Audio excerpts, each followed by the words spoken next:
What a fight, what a fight. I just got through watching basically a replay, recorded version of the Ryoichi Taguchi versus Juan Jose Landaeta fight, and man, it was a impressive fight. Oh man, fight of the year candidate right here, everybody. So I'm gonna have the link in the description box of this video, so you guys can check it out. Just an excellent fight. Spoiler alert, of course. I'm about to review it right here. So without further ado, here it goes. I took some notes round by round on this fight.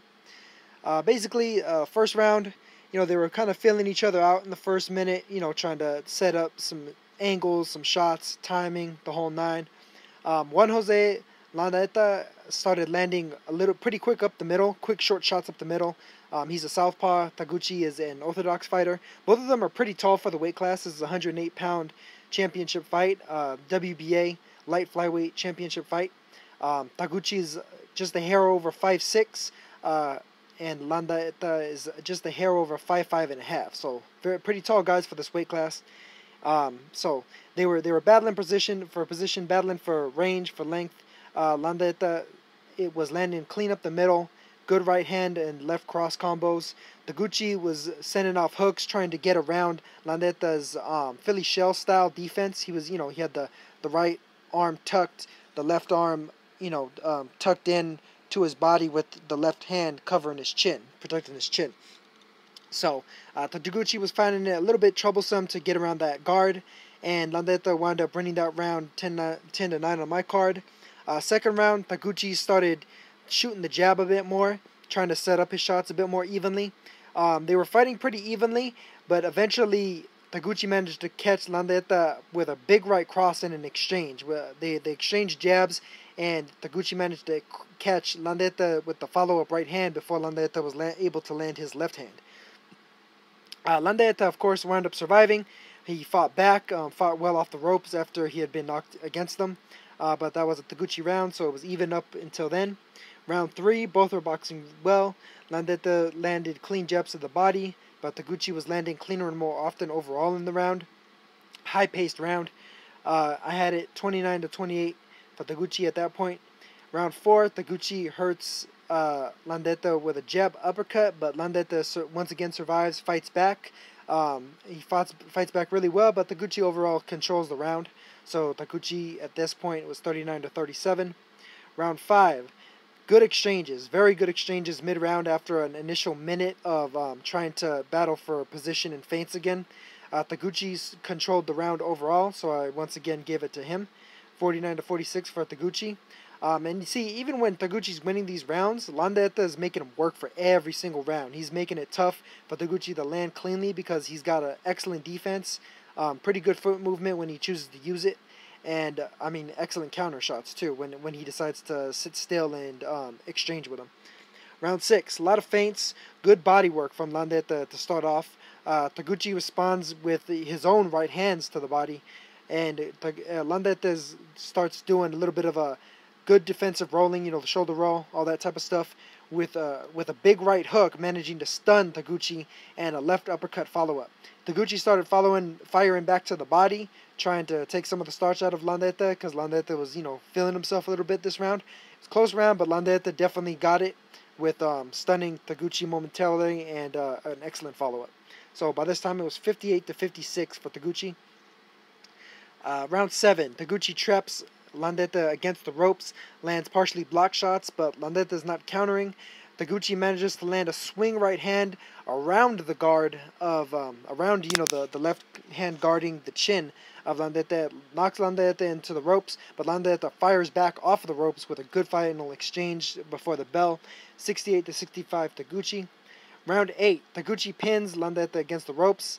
Landaeta fights off and lands sharp, heavy counters. Taguchi tries to counter back, but this was a Landaeta round. He managed to fire back after initially getting momentarily stunned. 77-75, Taguchi. Round 9, they start off toe-to-toe.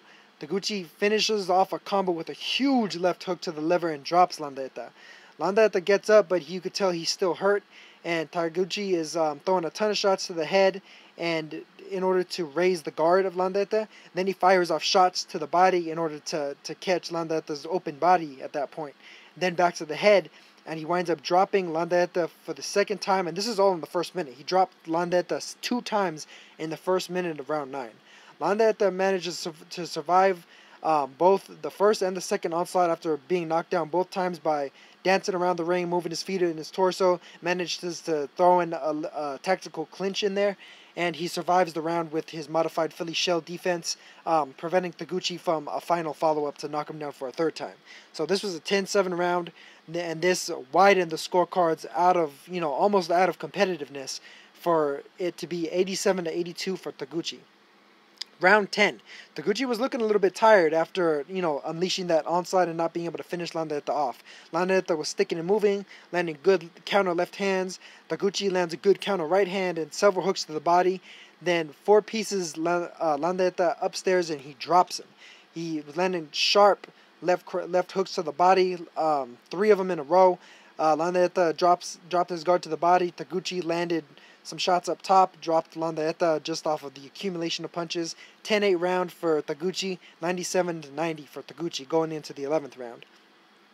Taguchi starts the 11th round fast with a lot of short hooks and right hand swings inside and drops Landaeta at about the 50-second mark.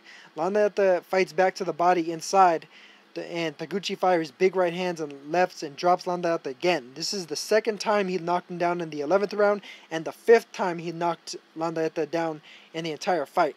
Landaeta responded up the middle with clean shots, but Taguchi was swinging for the KO, and they exchanged to end the round.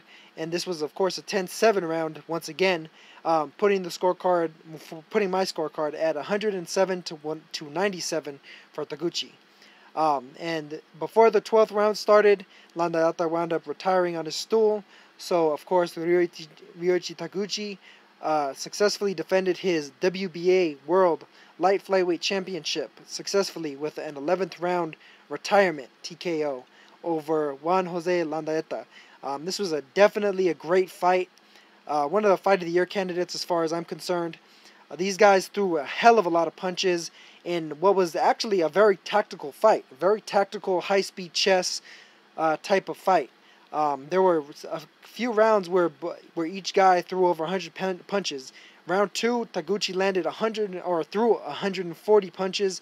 Round 9, Taguchi threw 102 punches. Round 4, Landaeta threw over 104 punches. And otherwise, it seemed like the average was about 75 to 80 punches per round for Taguchi and about 50 to 60 per round for Landaeta. So Taguchi definitely controlled the action in terms of the pace of the fight, in terms of punches thrown. Landaeta had good defense, but overall he wasn't able to mix up his offense along with his defense, transition into his offense quite enough in order to fight Taguchi off of him. And Taguchi, in spite of the fact that he got winded a couple of times here and there, his volume was able to eventually seemingly break Landaeta down. Landaeta is, of course, the older fighter. He's 36 years old, or 37 years old, rather. He's a former champion in his own right, a former minimum weight champion, and he had previously challenged at light flyweight against Koki Kameda twice, losing a controversial split decision in their first fight and losing a more clear split decision in their second fight. And eventually he managed to fight his way back into contention, get this shot at Taguchi. But Taguchi showed that the young lion more than often beats the old lion. Taguchi is 29, so definitely an advantage for him being still in his physical prime. Taguchi, of course, is most well known for being the one and only fighter to so far survive the full distance against Naoya Inoue, albeit that was in a 10-rounder, not a 12-rounder. That was a competitive fight as well. Taguchi, to me, is clearly one of the top fighters at 108 pounds. As if his being a world champion didn't already say that. It'd be great to see him in a unification against any of the fighters there. The IBF champion Akira Higashi is most likely going to be moving up fairly soon, so that fight may not come off, and Higashi has a fight in May as well. So after that fight, it's likely he moves up to 115 to try and win a world title in his 4th class. You have the WBO champion Dani Nietes, although Nietes may possibly be moving up to fight the likes of... he was looking to fight Gonzalez or Estrada. He may wind up fighting the likes of Ron Wong or Zhou Shiming or Kazuto Ioka, possibly. Otherwise, he's got to defend against his mandatory Moises Fuentes in what would be the rubber match between those two. Then the WBC champion Ganigan Lopez just defeated. Sorry about that. Ganigan Lopez just won the WBC world title. It's looking like he's going to be fighting the guy that defeated him before he won the world title, Pedro Guevara. So that's looking like it may happen, or he may fight a rematch against the guy he dethroned to win the title, Yuki Mura. Either fight is an excellent fight for Lopez, but Ganigan Lopez versus Taguchi would be an incredible fight. Lopez is another guy that throws a lot of punches, does a lot of great work to the body, and he's another tall fighter, so Taguchi wouldn't be dwarfing him the way he would most other fighters. Lopez is a shade over 5'5", a lot less of a height disadvantage than it would be for Taguchi versus almost any of his contenders or the other two champions. Higashi's about 5'2.5", Nieta's about 5'3". Taguchi, of course, as I mentioned, 5'6". You have Randy Petrokorin, who is his number one contender, although Petrokorin just lost a controversial decision a couple weeks ago to Omari Kimuri, which is being investigated by the WBC, actually. A lot of people think that there may have been some funny business involved in the scoring of that fight. It was in basically Kimuri's hometown in Australia, so that was a bit of a tough break for Petrokorin, but we'll see how that plays out. Jonathan Takoning is another top contender who may fight Taguchi for his belt. Ryo Miyazaki, though, is probably the most likely fighter to fight Taguchi next. He's the number 2 ranked fighter. So if Petrokorin, in fact, did lose that fight, if WBC upholds the ruling, Miyazaki would most likely become Taguchi's next mandatory. That would be an excellent fight in Japan, although I'd still favor Taguchi to defeat Miyazaki. Taguchi's definitely a good boxer-puncher type fighter, uses his range really well. And I mean, when it gets down and dirty and gritty on the inside, he can fight just as well on the inside as he does on the outside. He's a very technically skilled fighter with a high volume, high stamina, good boxer puncher, just an all-around excellent fighter. He's the type of fighter that you love to see, being able to use his distance, but also is able to shorten up his shots on the inside and hurt you real bad on the inside using the natural leverage that he has as a tall fighter for the weight class.